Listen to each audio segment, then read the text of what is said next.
طنجة نيوز، أول موقع إخباري بشمال المغرب.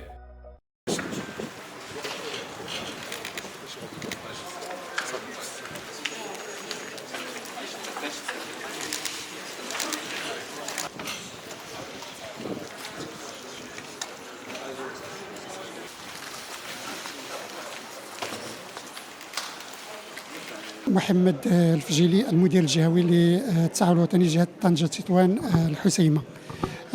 من طبيعة الحال بعد ما أعطى سيدنا الانطلاقة الأمس في توزيع المساعدات الرمضانية اللي تتعاطى في إطار عملية رمضان التي تشرف عليها سنويا مؤسسة محمد الخامس للتضامن.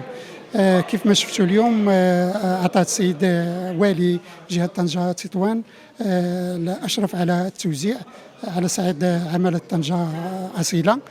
من طبيعة الحال المستفيدون من هذه العملية التضامنية هم النساء الأرامل، المسنون بدون سند، الأسر المعوزة التي تقطن بالعالم القروي والمناطق النائية.